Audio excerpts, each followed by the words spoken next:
So, in today's Moving Forward series episode, we are going to be talking about the last team that got knocked out in the round of 16 in the playoffs last season. And that, of course, is LAFC, who, despite the fact that they did suffer that early playoff exit in the hand of the Seattle Sounders, they technically had the longest season that any MLS team had to endure last year. After they got eliminated in the playoffs, they still had to basically go back to Orlando, participate in the CONCACAF Champions League, and basically go all the way into the final before, unfortunately, become one of the 14 that weren't able to win the CCL final, and unfortunately didn't become the first ever MLS team to make history of winning the CONCACAF Champions League. But overall, in terms of the record, yeah, it was definitely not a good season whatsoever for LAFC with a very dismal 9-5-8 record, and they finished with 32 points. They scored 47 goals this season, which, once again, this is the second year in a row where they finish as the top goal-scoring team in the league, although barely they were able to achieve that because they literally finish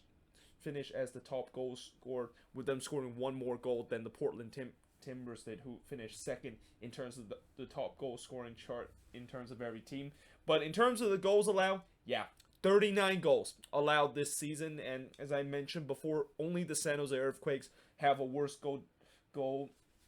allowed record and have a worse defensive record that made it to the playoffs in the Western Conference. And I also think that this is also two more that they conceded this season compared to the whole of last year. And remember, last year we actually had a full season of 34 games, and this year it's only a shortened season where LAFC only played 22 games and they conceded 39 goals during those spells, and they had a goal differential of +8. They finished 7th in the Western Conference, which is nowhere near where they were hoping to finish in the Western Conference, despite the fact that they make the playoffs again. And as I mentioned, they got eliminated by the Seattle Sounders in the first round of the playoffs, and they also lost to Tigres in the CCL final. Now, for the MVP of this team, I mean, this is a no-brainer. It's got to be Diego Rossi, who, of course, finished as not only the top goal scorer of this team, but also finished as the top goal scorer in the league and win the Golden Boot. So, again, just no-brainer whatsoever that he's obviously going to be the MVP when he's able to be your most influenced player on the attacking end and winning the Golden Boot. For disappointment, I knew I had to go with a defender because of how bad the defense was this season for LAFC. So I decided to go with Eddie Segura, but I could have also gone with Francisco Janela, who they brought in last offseason, was hoping he could be a decent young defender in their team. Yeah, it turns out that was not the case. And I might even go with their goalkeeper that they bought in, that they thought he was going to potentially replace Tyler Miller, that they sold to Minnesota during the offseason, in Kenneth Vermeer, as a disappointment list. And although Vermeer did have some good game, especially in the CONCACAF Champions League, yeah, he was kind of a little bit inconsistent, where there's times where he can look like a decent goalkeeper, and there's time where he has his flaws and did not had some good game. And when you are a goalkeeper and you have inconsistent game, yeah, that also basically means that you're probably not a goalkeeper, and that goalkeeping is one of those positions where, you know, you're either a decent goalkeeper and able to have great games every single time that you step on the pitch, or you're basically a bad goalkeeper even if you're kind of having some up and downs period. And that, I always said, goalkeeping is one of the toughest position to play, and one of the position that you are definitely judged really harshly because of the fact that, you know, if you have bad games, you know, people are going to look more of that than some games where you actually had some decent game and you're able to keep a couple of shutout. But in the end, I still go with Eddie Segura as the most disappointing player. What a regression it has been for Eddie Segura, where last season I thought he was one of the star player on that LAFC defense alongside with Walker Zimmerman, and the fact that he has just completely regressed this season and just completely took a backwards turn in terms of his development to be a great defender and one of the most promising young defender in this league is kind of a little bit surprising. Now, that being said, let's just hope maybe next year he can maybe find his good form that he had back in 2019. But as I said, this season it has been a huge disappointment, considered the performance he showed in the 2019 season, and we thought he was going to continue to elevate his game to the next level heading into this year, and it just did not happen whatsoever. Now, in terms of the top goal scorer, as I mentioned, Diego Rossi finished with 14 goals on this team, followed by Bradley Wright Phillips with 8 goals, who of course they end up actually decided to sell him to the Columbus Crew during this offseason. I thought BWP once again had an incredible season, and it just goes to show that just because he is starting to get a little bit over the age, and he's around 36 years old and going to turn 37 heading into next year, he can still definitely bang in goals for these MLS team, and it'll be very interesting to see if he can continue that next year when he goes to the Columbus Crew. Then you got Danny Muswowski with 5 goals as the third place as the top goal scored for LAFC. Definitely not salty at all as a Quakes fan. The fact that we decided to let go of him and decide to let LAFC just pick him up for cheap whatsoever. At fourth place, we got Carlos Vela with four goals, which again, Vela he was kind of on the IR for more often than actually on the pitch this year, and he's been battling with some injury issue, but he's still able to finish with a respectable 4 goals this season. And Mark-Anthony Kaye basically rounds off that list at 5th place with 3 goals. Top assist leader, we got Brian Rodriguez finished with 7 assists, and I remember people say that Brian Rodriguez was another bust for LAFC and another latest designated player, where for whatever reason that it feels like LAFC seems to have a third DP curse in their team, because remember when a couple years ago when they got Andre Horta as their third DP, and everybody thought that this is just LAFC getting even more powerful on the attack, and the rich just gets richer for LAFC in terms of getting another young talented player that they can develop. Well, it turns out it did not really kind of work out, and eventually they sold Horta back to Portugal. And I thought maybe this was going to be the same case again with Brian Rodriguez, of how much he was struggling with this team when he comes to this team in his first season. But I thought he started to get much better as the year goes. And sure, the goals, of course, does not tell the story that he was a player that kind of live up to the potential of what LAFC thought when they, of course, bought him for a huge chunk of money. But at least he is still contributing in the assist department, and that he actually also finished by the end of the year as the top assist leader. And I wouldn't say that because of that, I wouldn't say he might be a guy that might be a total bust for LAFC, but let's just hope that now that he of course contributed in the top in the assist department, I'm pretty sure LAFC are hoping next year that he might maybe think about contributing in terms of the goal scoring department, as that was one of the areas that they were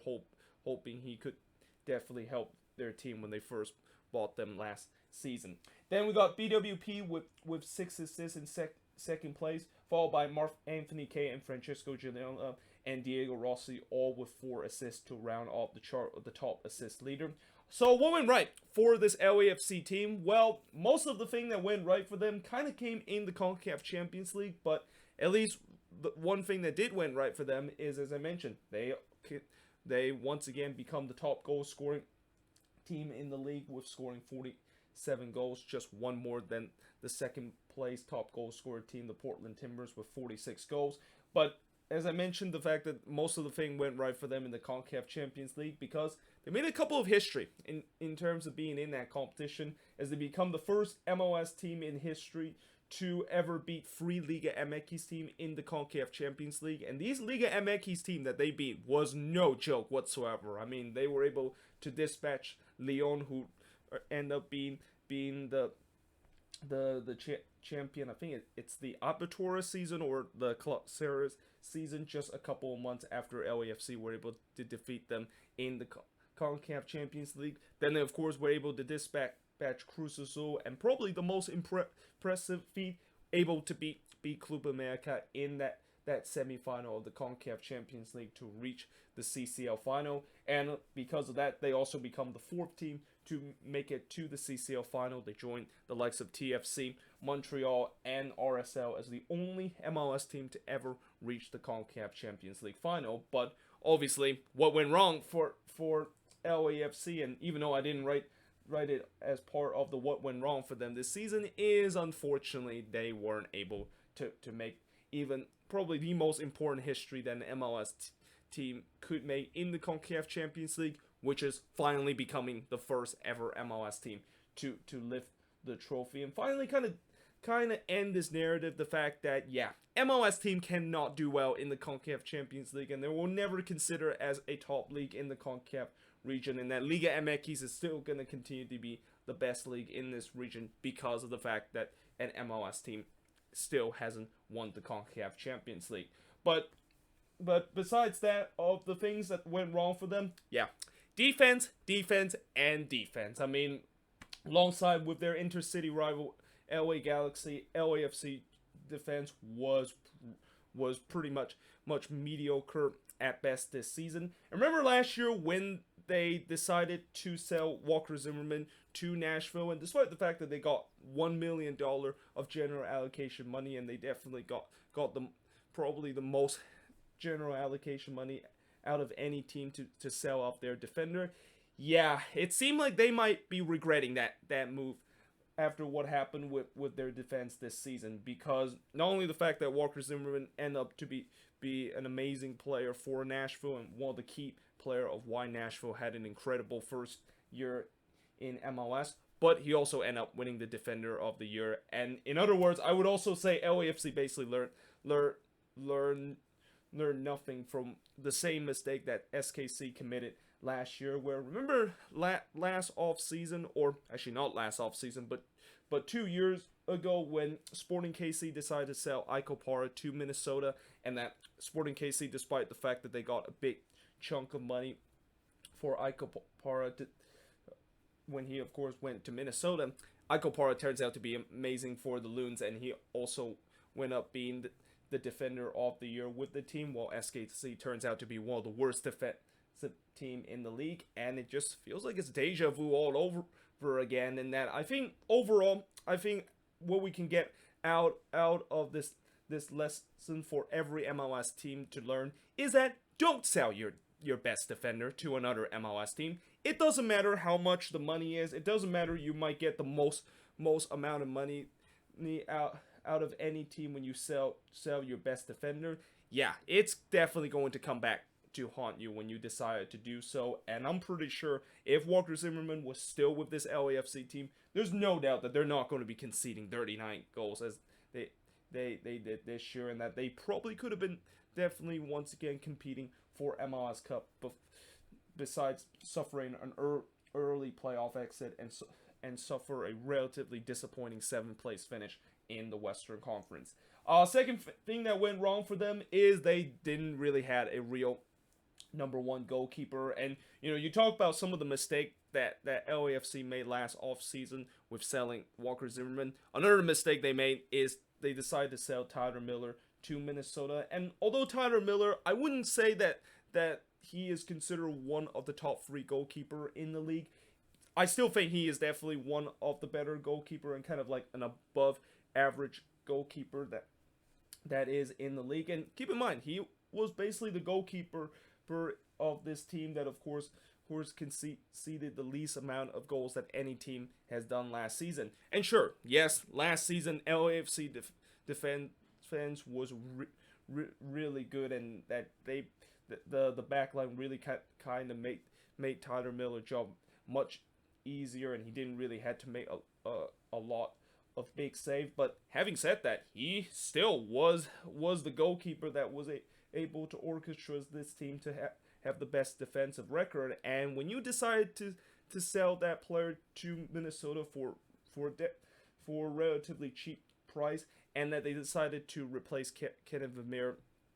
as their number one goalkeeper, it just did not work out whatsoever. And that we saw throughout this season, LAFC really had a goalkeeper dilemma where first they decided to go with Kenneth Vermeer, and then when Vermeer started to struggle, they decided to switch to Pablo Cesiaga, who is another goalkeeper that I thought he did okay this season, but he also had a couple of consistent game and had a couple of goalkeeping howler during his time this year. And by the time when LAFC realized that Sesiaga wasn't actually that decent and wasn't a real number one choice in terms of the goalkeeper position, they basically switched back to Kenneth Vermeer, and basically they just had a goalkeeping dilemma throughout the entire season. And when you see these past couple of MLS teams that won MLS Cup, besides the fact that most of these teams are able to have a good defense, what is one thing that is very common with all these MLS teams that's been winning the title for the past couple of years? Oh yeah, that's right, it's goalkeeper. You need to, of course, have a number one goalkeeper, and I really feel like, besides the fact that, you know, the defense really kind of let down LAFC and hold them back in terms of trying to get back to being an ML, or trying to potentially get to MLS Cup last season, the goalkeeping was also another thing that kind of hold them back, because you cannot be considered an MLS Cup contender, or you are expected to go deep into the playoffs if you don't really have a real number one, and you have just kind of a goalkeeping being kind of problem with none of your goalkeeper can be a decent number one on your team. Now, the third thing that went wrong for LAFC is injuries and losing numerous players due to international duty, but hopefully next season that is not going to be kind of a situation that they have to deal with, although judging by the fact that next season, you know, we're going to unfortunately have to deal with the same international break headache that I'm pretty sure LAFC are one of those teams that, because they have a lot of decent players that are also are regular for their national team, they unfortunately might have to deal with that headache again, where they're going to have to lose numerous players due to international break, and maybe have to sacrifice some of those games because of that. Now, moving forward for LAFC is that, you know, so far in this offseason, I mentioned that they have done a relatively decent job to stack up that defense, and that they definitely have noticed that was one of the biggest, if not the biggest issue of why they suffer an early playoff exit. And hopefully with them getting these decent defenders, that means that they can definitely fix this issue, and maybe now that they could definitely consider themselves an MLS Cup contender. But as I said before, if they want to consider themselves an MLS Cup contender and want to make a deep playoff run, they got to figure out that goalkeeping situation. And that, you know, so far I haven't heard any rumor of them potentially maybe picking up a goalkeeper during this off season. So most likely they're going to once again either have to go with Sesiaga or Vermeer heading into next year. And I just feel like that I just don't like that option with the way that they're going to kind of rotate throughout each of these games. And that, you know, as I mentioned before, if you want to be an MLS Cup contender, if you want to go deep in the playoffs, you need to have a goalkeeper that you think that he's going to be a guy that's going to start every game that you have played, and also be decent in every single game that he played, instead of having this kind of revolving doors in terms of different goalkeeper starting between the stake each game. Now, the final thing moving forward for LAFC is that it's going to be interesting to see what they're going to do with Diego Rossi, Brian Rodriguez, and all these other young guys that have started to get some offer from Europe. Obviously, I'm pretty sure they're not going to sell Diego Rossi or Brian Rodriguez this off season, but maybe in the next off season might be an interesting situation, or maybe in the middle of the season when the transfer window does open in the summer. It'll be interesting to see whether or not if LAFC is going to accept some of these offers for some of these young guys that is on the team, and especially for Diego Rossi, who I know before there's already been some big offer from these European team to try to get Rossi to join them in exchange for a huge sum of money that LAFC is able to get. And I get that huge sum of money is something that LAFC is really looking for. And when they first got Diego Rossi in their inaugural year, that was kind of their plan, where they eventually would develop him to be a decent player and able to sell him off to Europe for a big sum of money. But that being said, he is still one of your top performer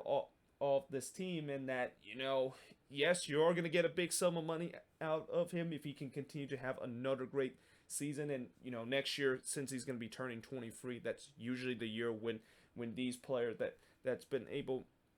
to do well in terms of their development stage in MLS is eventually going to sold off to Europe, but will they willing to do so, knowing the fact that they're probably going to lose one of their most, if not the most attacking piece on their team heading into the middle of next season, or even heading into the next off season. But there you have it. That is pretty much it for my moving forward series for LAFC. Let me know in the comments below, what do you think about this video, and if you're an LAFC fan, what do you think went right, what went wrong, and most importantly, moving forward, how your team is going to look heading into this upcoming season. But until then, hope you guys enjoy this video. If you do, make sure you guys leave a like, smash the subscribe button, and yeah, I of course will see you guys next time.